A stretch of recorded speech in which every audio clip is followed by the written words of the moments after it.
Hey there, podcast listeners. Dr. Sheep here. Welcome back to a very special podcast. I'm joined by one of my professors, Dr. Tom Field.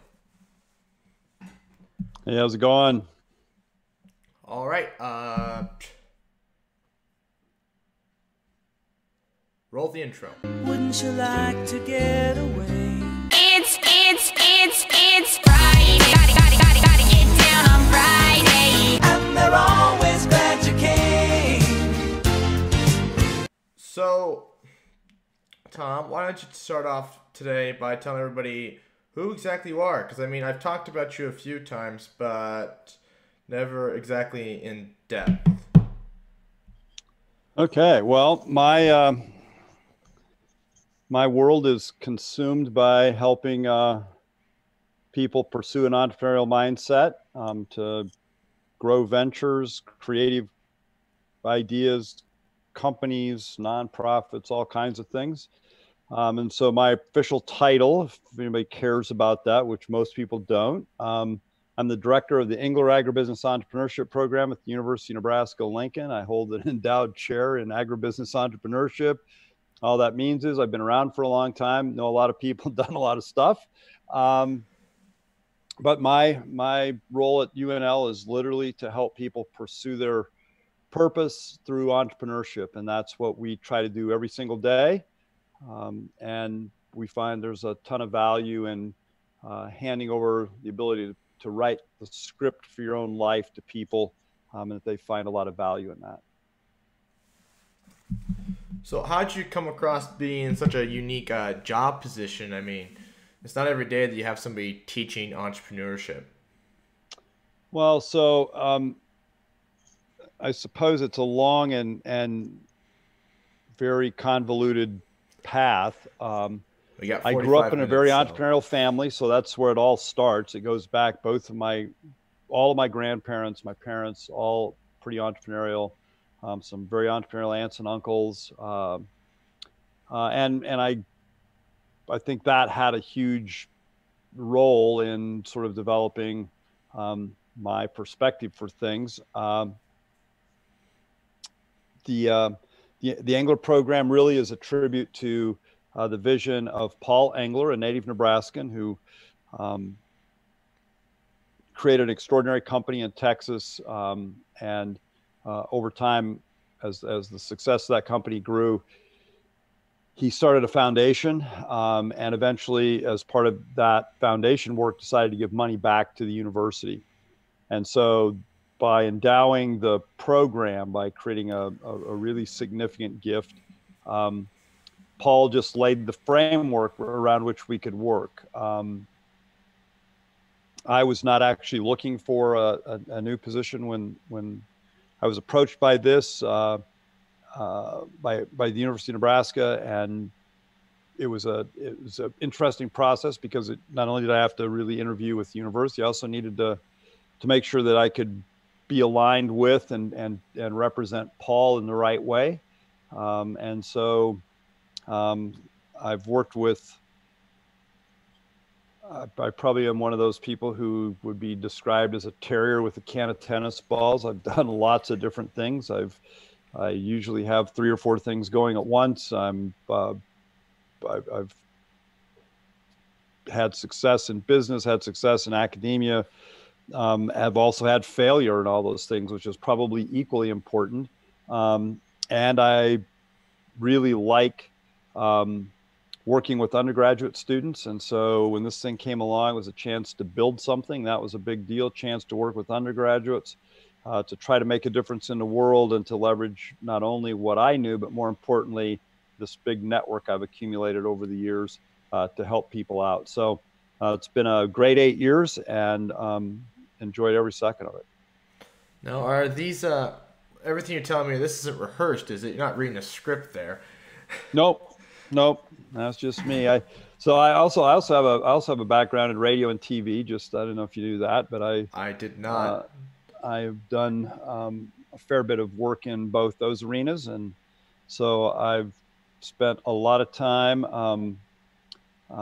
in my first role in that. I was referred to as cheap filler when it was a slow news day.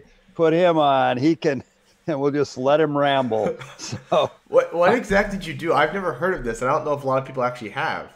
well, so that whole thing's got a whole nother story. So I started out way back when as a high school student. I got involved in speech and debate, and had a great experience in that. Had a lot of fun with it. Um, Actually, had enough fun with it, I guess, that I went to college on a performing arts scholarship. Um, my best friend as a kid, or one of my best friends as a kid, was the news host for the local radio station from about age 15 on.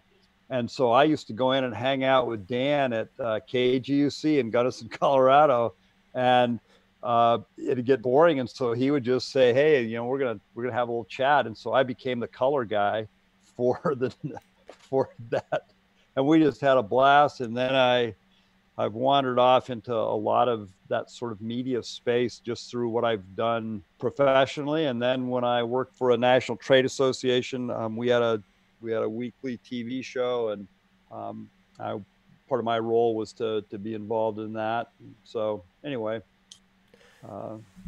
but as we all know, I turned out to be a face made for radio, really not TV. Now, you mentioned you were in speech, and I was in speech, and believe it or not, I did entertainment. I don't know if the whole world can believe that. What did you do? What kind of speech did you write? So I started out in debate, and there were two really, really smart girls in our high school who were like the best debaters that ever walked. And so I was the heavy for one of them, and had a lot of fun with that. And then I also did extemp, and then I also did drama interpretation, which was fun to do, and also was in a really good music program in high school. And so I did a lot of performing, both everything from marching band to symphony band to stage band to all kinds of things. And all those things, at the time, I was sometimes kind of mad at my mom, like, why am I doing this? None of my friends are doing this. I'm having to do this. And then today I would say, geez, Mom, thanks so much. Because all those things, like Steve Jobs said, sooner or later, the dots connect. I guess I was in the same boat when it came to speech. I only really did to get in the NHS. I mean, my cousin was like, "Oh, you gotta do it." And I was like, "Nah, I really, really don't want to." And I ended up doing it. But I can't imagine you doing a DI. I mean, like most of the DIs today, I go and sit in, and it's just like, "Oh, suicide, blood, rain, murderers." I'm like, "Oh, okay, all right." Not what I was expecting today. I mean, what kind of DIs did you give exactly? To be honest, I don't remember all of the specific passages, but I did a lot of stuff around sort of rural life and interactions between cultures in the American West, and so I tried to sort of play in that role. Our coach, she was pretty good at finding material that matched up with your interests and your background, so that you could actually bring your own experience to that. And so it was quite a bit of fun. So it tended to be sort of Western history related kind of work. Right. I can't see you doing the depressed ones and all the drug addiction ones. It doesn't seem like you. No, I would have had a hard time carrying off the darker side of things. Stephen King would never have thought me as a good sidekick.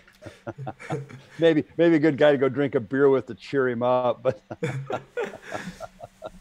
did you ever cry in one of them? I guess if they were all cheerful. Yeah, I was able to pull that off. Wow. There was one where, and I've got to go back and figure out exactly what, but the scene was this young Native American comes back to the scene of a decimation of his people, and it's this sort of soliloquy of grief that was driven by, a great injustice. And so that one was, it was easy to get emotionally caught up in that one because it was a real, you could really tie into it because it seemed so real, and it had been a part of the American West that I had known. So, but we also, the best part of it is being around a bunch of creative people. That was what I did. Probably didn't matter at all because I was not the most gifted person in any of the levels, high school or at university. But I was surrounded by really, really talented people, and that was a lot of fun. Now, I was going to make a joke here about how you went from crying in a DI to giving an extemp, and all the jokes of the extempers was they're robots. Now, I'm trying to think what year you went to high school. I was going to make a joke about the president, but I don't remember what year you went to high school, so I was like, well, there goes that joke. Yeah, so I was, so let's see, I was in the, right to the tail end of the Vietnam era. So I was a 1975 high school graduate. So dang it! I was like tail end 1960. We're talking 1969. You got Nixon in there. I can make all the jokes in the world. Yeah. So I sort of walked the walk with Nixon and Ford, and it was an interesting time. Yeah, and of course what I liked about extemp is you could have fun connecting things to a topic that nobody was expecting. So I was not very successful as an extemp speaker because I was usually messing around with it and having fun. Yeah, that I guess that would have been what? The 70s in extemp. That would have been a fun time talking about gas prices, inflation, and Ford's whip inflation pins. Oh yeah, it was all about and the fuel crisis, and and there was a little bit in there around around some global issues predominantly related to the conflict in Southeast Asia, but foreign competition, and the automobile industry, that was sort of that was when the pain was really kicking into Detroit. And so that was another piece of the puzzle, which I found actually over time to be a really fascinating topic, is to go back and look at how the big automakers managed to get themselves into a corner that they nearly couldn't get out of in that time when Japan was making a considerably improved product. The Germans were making good product. The French were making good product, and we kind of got our heads handed to us for a while. The great American auto industry hasn't nearly failed just once. It happened in the late 60s and the 70s as well. I think talking about the economic turmoils of the 70s leads to our next great topic. I'm sure if you've seen their latest podcast, you've seen my latest piece of equipment here. Yeah, I saw that. I gotta figure out how to get this on with headphones on. I don't know if this is gonna work. That and the headphones, it's a nice combination. Maybe not. Hold on.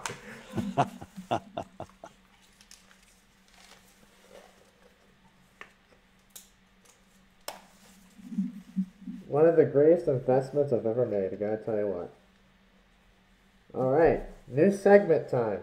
The virus, as most people are aware of, is ravaging the world. It's affected you, it's affected me, whatever, So, what's it like being in quarantine now? If you can hear me. Well, so Rona Go Home, that's my new favorite theme song. But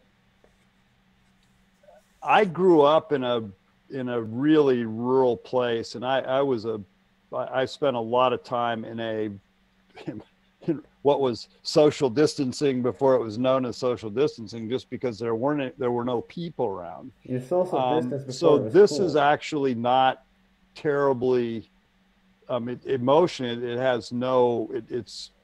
it's fine. I mean, I actually, as a kid, I wanted to be in the Navy, and I always wondered what it would be like to be in the submarines. And now I know what it's like to be in a submarine with windows, because that's more or less the experience we're all having. You know, we got great contact with the outside world. We got our little crew at home, and of course, our little crew here. Every now and then there's a mutiny, so I have to be paying attention to the happiness of the crew. But yeah, it's, I mean, this is, you know, and I don't mean to make light of it. This sucks. This is not fun. I mean, it's affecting people. I hate the fact that it's affecting, in particular, it's affecting the elderly in ways that just I don't like, because I think they're our most precious citizens, which is all the more reason why we're doing this, is to protect the people who are elders and our seniors in our community. And you know, it's also a time to learn a lot. And I think we're going to learn a lot in science. We're going to learn a lot in economics and business, and we're going to learn a lot about ourselves and about the people around us. And the name of the game is to be adaptive. You know, I think it was Maya Angelou said, the experience may change me, but it doesn't have to reduce me. And I think that's really hopefully what people are doing in their heads, is saying, look, yeah, there's some change here, but it doesn't have to reduce me as a person. Hold on, let me get this on. You sound a lot better without it on. probably can't breathe in that thing. No, it's surprisingly airy. It's I've had a cough for the past few days. It's not a dry cough. It's actually a wet cough, which I don't know if that's worse or better. Well, it's also, everything's blooming, so allergy season, and I get a little bit of an allergic reaction about this time of year. So, yeah. I walked into Walmart and I was like, went up to the pharmacy. I was like, I need Mucinex, and they looked at me kind of strange. This guy came out with the mask, and he's like, "Which Mucinex do you need?" Because I could see the orange stuff in the background. And I'm like, well, I need something for like chest congestion, you know, mucus in the chest. He's like, you want Mucinex DM, the stuff on the shelf. And I'm like, okay, good. So I went and just grabbed it off the shelf and have to, you know, have them sanitize it and hand it to me in a bag from like 6 feet away. Yeah, it's yeah, and you know, I was just talking to somebody earlier today that, you know, why did it work so well in you know, the social distancing in South Korea and Germany, and particularly in Germany, as one person had put it, the Germans just panic in a very orderly way. Although I've been keeping up with the totals, and Germany isn't doing so hot anymore. They're over 100,000 now as well. So yeah, it's, I mean, you're not gonna miss the impact no matter what you do. You can reduce it and flatten it. But you know, Germany's had probably, comparatively to some of their European neighbors, has had a better response. And the South Koreans, of course, the government says jump, everybody jumps. So but it's an interesting time to be alive. I mean, people talk about this as if it's like never happened before, and yet you go back to the Spanish flu. That was an amazing impact. I lost, you know, going back through time, we know that I lost family in that particular pandemic, and it you know, it had a huge impact. My home county actually was one of the most restrictive counties in the United States in that thing, and really held it at arm's length. Very strict quarantining, and they went back to that. It's a mountain community in the western Colorado, and they even went so far as a week ago to say, if you're not a resident, you need to leave the county, and then to get into the county, you have to actually apply. You have to go through a process to actually get into the county. So, which, you know, that doesn't sit well with our freedom of movement, and yet in the short run, it's the kind of stuff we're probably going to have to do. So I got the stats here in front of me. So around the world, it's at like 1.5 million people infected, and then there's 90,000 deaths. So in the United States, we're at 462,000 infected, 16,000 deaths, only 25,000 recovered though. Now, the next country closest to us is Spain at 152,000. But you gotta love America. If we're gonna fail, we're gonna have to fail spectacularly because New York is at 159,000, almost 160. So even our most infected state has more infected than the next country. God bless America. Well, and the trouble with those raw numbers is they're not adjusted for population size and and recovery rates. That's an epidemiological statistics problem. That's just a huge lag because of the 14-day deal with this disease, or roughly 14. So, I tend to, you watch the numbers and I'm looking for the trends and the curves, but the raw numbers are what they are. And then, I'm a risk guy. So I go back and I just take the total population and I take those numbers and I always divide by the total population of the region, the state, the city, whatever. And that at least helps me put it back into perspective. But again, the impact is huge, we've got to do our very best to keep. I think the protocols rolling on social distancing. I suspect, the experts are right. There'll be another rise in the fall, and we're going to have to ride this out. And what I'm hopeful FDA is being smart about pulling some of the crazy regulations off of the vaccine makers. And, let's let these scientists get to work and see what they can pull off. I have a lot of faith in science. We just got to give it a little time. So I figured we got to go a little local here. Now, Nebraska has been recently, we're kind of on the lower end of the infections. I mean, we're quite far down there. But, I mean, we're also growing quite a bit faster than the other states that are below us, and it bothers me that Pete Ricketts said, "Oh, we don't need to do these big shutdowns like every other state because we're not like New York." I'm like, of course we're not like New York. Do you want to be there yet, though? I mean, when's it? It's gonna be too late at some point, and it's just like, do you want to end up like New York? Do you want to end up? I mean, 159,000 people. That's almost all of Lincoln. That's a good chunk of Omaha. It's like, do you want to end up like that? Do you want to be there where our hospitals are overrun? I mean, we're already at 567, 48 new ones today alone. It's like, I think that's already too many. I think we should be shutting down. Yeah, if you look at the restrictions and these definitions, everybody's got a little different definition. If you actually look at the restrictions, Nebraska's restrictions are pretty much in line with the norm across the country. I think one of the differences is that we probably did not have, and this is nationwide, we probably did not have a thoughtful enough approach to how to intervene in manufacturing and processing plants. That's, because that's close contact work. It's the way it is. And that's probably a space where we're going to learn a lot about how to do that better. But I'm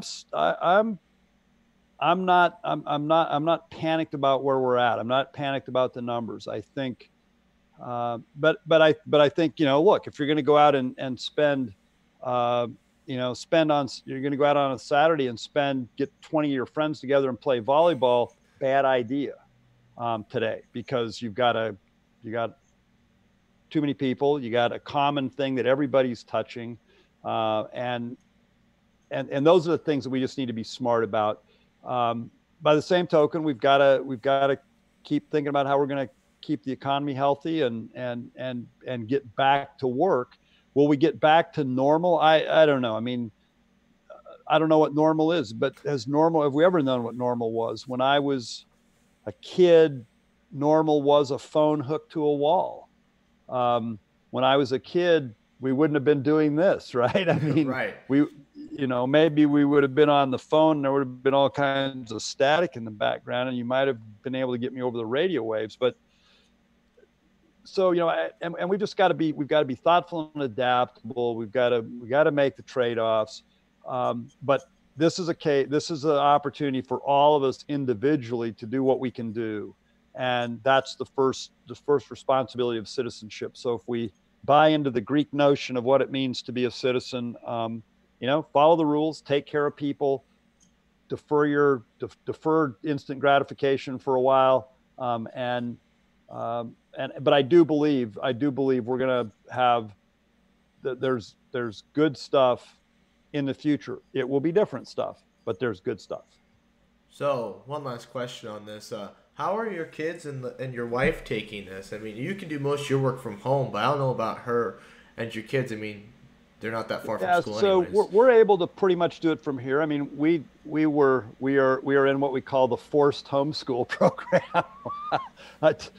I guarantee if you're a public school person and you want to raise money for a new school, you want to have the election the day that as soon as possible, because every parent in this country is willing to say, okay, I'm ready to get right. Our kids are actually doing reasonably well. It's tough because they're missing their social group, right? And they're as tired of their parents as they possibly could be because we're who they're dealing with. But it's going pretty well, and educationally we're actually adding some stuff to their experience, and we're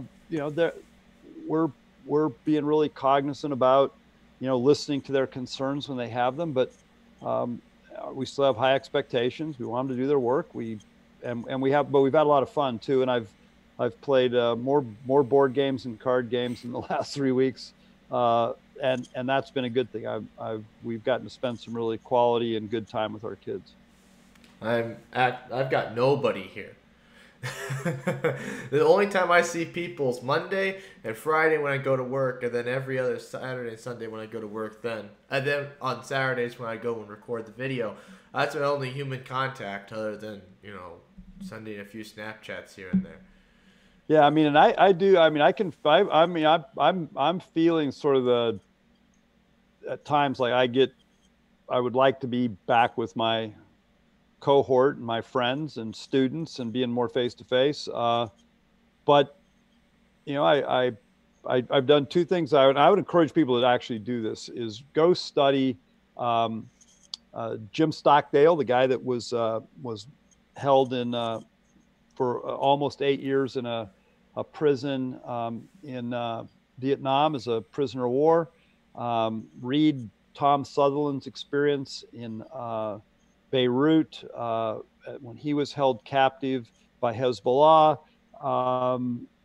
Read how submariners handle the isolation and the 90 days under the water, floating around in a big tin can.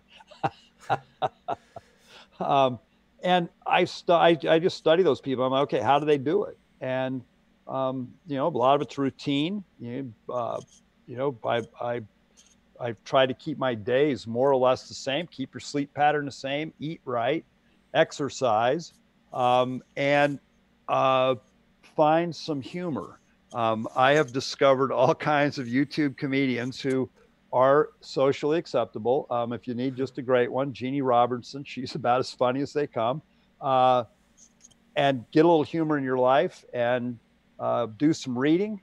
And I'll tell you what, I've spent a lot of time outside, listening to the birds and really getting back in touch with being on the ground in a unique way. And that's been powerful. I've actually, I think, gained some things that I wouldn't have gotten without this little experience. Well, glad to see you and the kids are doing well. I experienced online classes. I would kill a person to get back into the classroom. This is awful. I'm pretty sure I'm going to fail one of my classes. And I'm like, I'm going to have to tell this professor, listen, can you just at least give me a D- to get me out of here? I can't adapt to this. I took this test. I've taken 2 tests now. I've bombed both of them. I've been putting this other one off that's due Sunday because I'm like, I can't. I shut my brain off for 2 weeks, and then now it's like I got to jump back in, and it's crossing wires. It's very difficult learning, and and personality styles. It's the adaptation of this is really hard, and I agree. I'm not sure how we're doing with online courses, because what you miss is the opportunity to talk to a student after class when they don't understand something or when they've got a question. It's just harder to pull off because we don't have the time. Yeah, they're hosting these online Zoom lecture meetings. It's just like, no, it's not the same. Yeah, and it's not the same. There's no doubt about that. It is not the same. All right, time for the news segment here. We got to read the comments here. So from my video, What Are Translucent Metals? The water bottle commented, Bob. I've already read that one. Sorry. A Quarantine TGIF Talks 32. The water bottle commented, all right, Will, you're on probation for 26 podcasts. So he's not coming on basically until 2021. He said, next video idea, top 10 places to have a quote, some sort of lab. Although I think you've listened to us talk about meth before on the show. I don't know how it always comes up, but it gets in there, and I'm like, all right. I blame Phil for the last time that happened. DIY 14, quarantined Easter egg decorating. The water ball commented, wow, I was not expecting the video to end like that. Neither was I. I decided to leave it in when I took off the mask and just swore. And then which pills to take, TGIFT 32. Some guy, is this you, Tom? Some guy, Tom, commented, awesome video, keep it up, bro. I don't think that's you. That must just be somebody else. No, I don't know who that is, but I would agree. Keep it up, man. Oh, thank you. Yeah, keep having fun with it, because that's the key. Yeah, and the Easter egg one, that was kind of like, I was just sitting there that day. I'm like, I was gonna make this video. I was gonna do something with paint and stuff. Well, I've been on economically unstable grounds, despite the raise they gave me at work, and well, not extra hours, but stable hours finally. But it's like, I had to give all that money to my dad, so it's like, I have no money. So I had this idea, but I couldn't go buy gallons of paint to do it. And then I was sitting there, I'm like, I've got crayons. You know what? Let's draw on an egg and see what happens. And that video is done surprisingly well. I think it's at like almost 30 views, a little over, which sounds like nothing, but compared to the 6 views we normally get, it's good. It's great.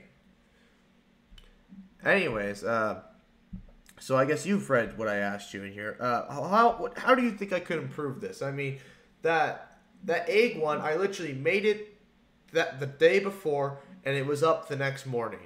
I mean, how do you want me to improve things here? Obviously, doing that doesn't always happen, but inspiration's inspiration. Yeah, so I don't know. I mean, I think in this whole space, the key thing is develop a personality and then give people surprises. I think that's, people need, there's a great book actually that would be useful. It's called Moments, written by Chip and Dan Heath.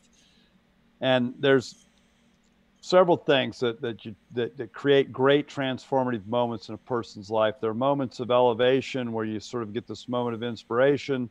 There are moments of insight, which are really where you trip over the truth. You're on a journey and you were trying to learn A, but you end up tripping over something and you learn why. That's what a great podcast does, is that all of a sudden you get this unexpected learning, right? Crayons on eggs, right? And then, the others are moments of pride, and that's critical, right? Is to help people learn, if you can learn a little something new. I mean, in this whole space, that's one of the things I'm working on right now, is trying to get a little plan put together, is what skill am I going to learn in the next 30 to 45 days that gives me a new skill. So, just keep doing this. And the name of the game is, it's just like Pressfield says in that book, do the work. You just keep going. and you try things, you prototype, and eventually you find your voice and you find your audience. Yeah, we just hit 96 subscribers as of this morning. What is it? That's April 9th. Jesus, April. Oh, gosh. Oh, I still think it was March there for a second. We're almost 10 days into April. Yeah, that's cool. And yeah, and then yeah, when you hit 100, pat yourself on the back, have a little celebration. Oh, Now when you get to 200, do it again. I've got ideas for 100. Actually, 101, because everybody does a 100 subscriber special. I'm like, screw that. We're going 101. Yeah, 101 is good. Phil says, you know what's going to happen? You're never going to hit 101. This whole thing's going to die. I'm like, shut up. That's not going to happen. We'll get 101. And whether we have to make a bot to get to 101, so be it. So you should get T-shirts made in advance. You're going to get there. T-shirts. I would. Yeah, big 101 on it. That'd be cool. If I had the money, I would. But no, we got to plant those. You got crayons, man. You're all right. Just get a white T-shirt and your crayons. You can do it. Well, you know, Kyle was wanting me to do a video on tie-dyed T-shirts. This is an opportunity now. I love it. All right, so yeah. Have your kids seen the videos? I mean, some of the videos I would not show to a kid. I mean, especially some of the podcasts, you know, the meth and such. But some of the videos, I'd say you can show them to your kids. They're just fine. I mean, yeah, I'll actually have to do that. We're the mean parents. We restrict screen time a little bit. So, but I'll go dig one up for them and we'll get the Kate and Coleman reaction. Here, if you're gonna not listen to it, if you're gonna have to watch videos or something, here's something reasonably educational, made by a guy sitting in a living room, in a basement. It. So on to the last segment here. What do you got to tell all 7 of my viewers? What do you have to plug? Anything you're working on? You need to tell the world. If you're looking for getting involved in something, the entrepreneurship program at UNL is open to you. We'd love to get people involved. We interact with people, not only students, but also folks out in the community. You know, I think the number one thing I would tell everybody is, man, figure out a side gig right now. Figure out another way to generate some income, to do creative, to find those things that give you a little bit of joy, because that's going to be the new economy. So if you've got a skill, start using it, hone it, develop it. Don't wait to be perfect. You're not going to be perfect. Don't wait to have a lot of money. It's not going to happen. So just get started. And it's all about starting. I mean, I really believe that is the key to life in general. I mean, every person I know is successful. Everything I've ever done that worked it all happened because we just started and we kept going. Yeah, you're talking about side gigs. Don't go price gouging, all right? That's not what he means.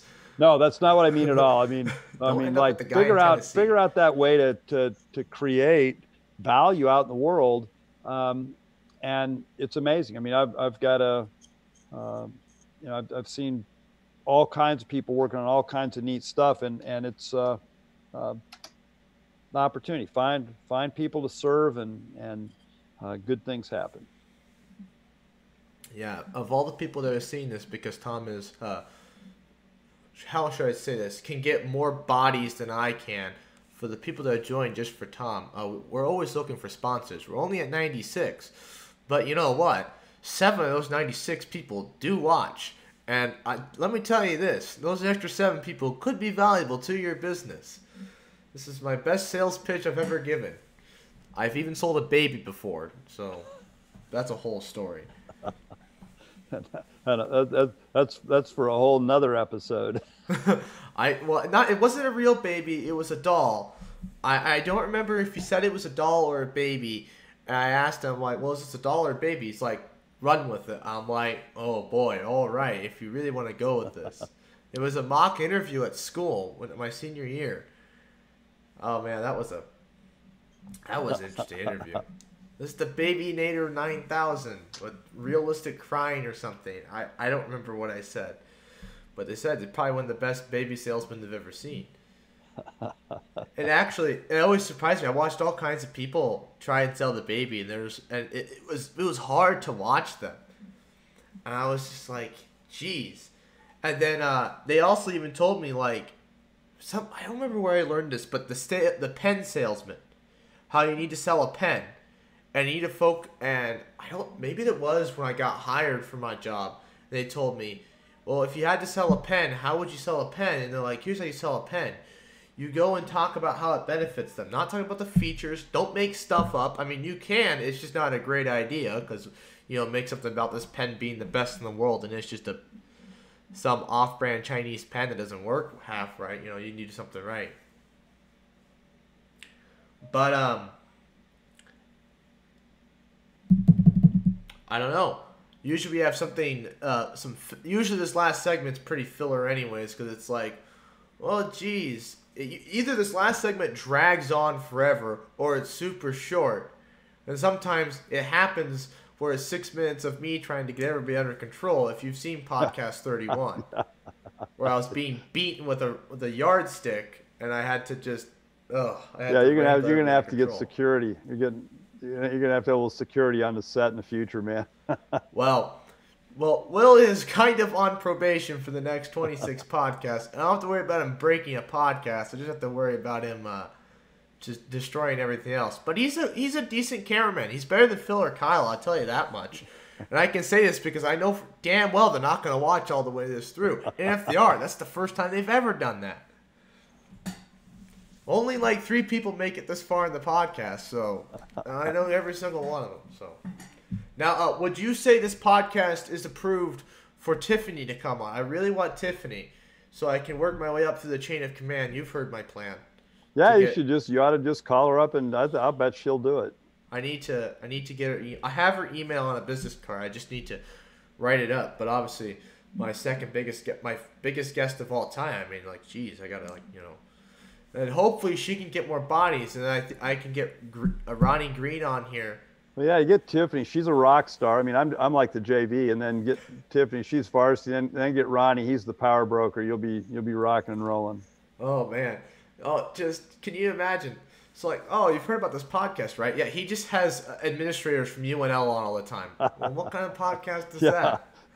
Well, yeah, that might be a brand killer. Well, speaking of brand killers, I had this idea, and I was actually editing a video last night, and I had already had the idea like a month ago when I recorded the video. It says, what if we set up a Tinder account for the YouTube channel? So, you got screenshots from the videos, you've got some funny description or whatever, and then you just go through and you just swipe constantly all day, and then people match with you, and you're like, so have you subscribed yet, or what are you waiting for? I'm like, it could work. It's an idea. It's free, and I could probably get a whole video out of the deal too. Yeah, you could actually have some fun with that. You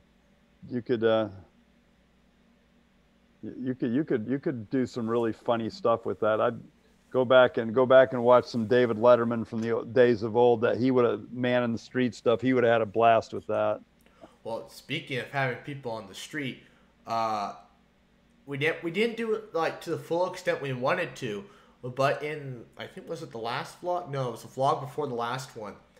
We had our masks, and we went and walked around campus like that week after it shut down. And it's ironic. I bought these things like when there was like maybe 20,000 cases in China, if that. And I told everybody, it's coming. It's only a matter of time. And at the time, it seemed more world-ending than it is. But I mean, back then, like, the economy dipped. Dow Jones was down today by a little bit, but then it was up the next day. And everybody's like, everybody's talking about, it's just some stuff that might happen. I kept telling everybody, it's going to happen. And then the day my roommates moved out, one of them told me, gosh darn it, you were right the entire time. You told us you told us a month ago that it's coming. Damn it, you were right. I'm finding that happening a lot recently where I'm like, I told you it's going to happen. Here we are. You have to wait in line to go to Walmart if there's too many damn people there. Well, at least the primaries are over now. Yes. Amen. Now we don't have people staying outside and people not wanting to run the voting booths because, well, who wants to do that? Although, this whole thing with P. Ricketts, it baffles me. I saw an article on Facebook. It wasn't a real article because I tried to find it later on, just doing my own research. Unless you went to that specific site, you couldn't find it. But it was like, Pete Ricketts tells the Nebraskans, if you want to see football next week, stay home. And I'm like, why don't you just issue a stay-at-home order? Oh, wait, he never said that. Somebody made that up. And I was just like... But actually, now that I think about it, what do you think next semester is going to look like? Are we going to still be online? Or do you think there's even going to be football? I don't know. I think it's hard to tell. I'm not going to make any predictions about big gatherings like a football game. Who knows? I would be stunned if schools aren't back in session at some level, and I think the university. I don't know what the university do. I don't even want to predict because it's so unknown. But I suspect we'll get back into business, and I think there'll be all kinds of things that are going to change. I think as in the future, I think you won't walk into hardly any public place without getting your temperature taken, and it'll be automated. Eventually, it'll be automated. I mean, there's going to be huge, and just in the technology space, there's huge opportunities in this thing. And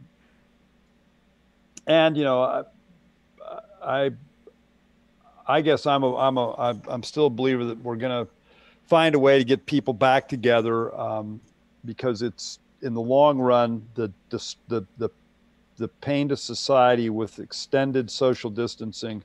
I think there are all kinds of mental health things that got to be addressed there sooner rather than later. So I'm hopeful we get back to business. Is it going to be business as usual? Probably not, but that's okay.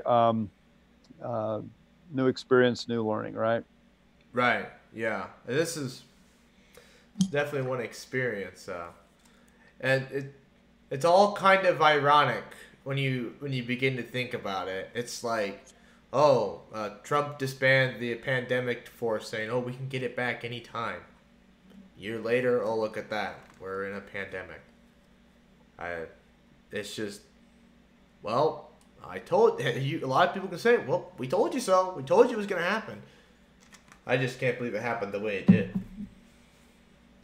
Yeah, well, and there's a lot to be learned about what really happened, and we'll figure that out as we go. I mean, the name of the game is get in the moment, find the joy in what you got going, do something creative, start a side gig, make something happen. I'm a big fan of not getting caught up in this thing to the point that it shrinks the way we see the world and shrinks the way we think. So think big, be active, get headphones, start a podcast. I do like the pink headphones, by the way. Those are thank very you. becoming. I wanted PewDiePie headphones, but he stopped selling his at the time I had the money to buy them. And then 3 months after I bought these, he came out with new ones, and I was like, you gotta be freaking kidding me. So I'm like, oh, now I'm stuck with them, but I like them anyways. And on that note, I guess you already gave your final words, really. I guess your final words were, I like the pink headphones. So on that final note, might as well quit while you're ahead. I'd like to thank you all for watching. Please like, comment, share, and subscribe. New podcast every other Friday, 2 p.m. Central Time. Leave a comment down below if you want Tom to come on. Again, we can have him come on in a month. Hell, we can make this a every other month deal or every month deal. Every whatever. Anyways, good night. Adios.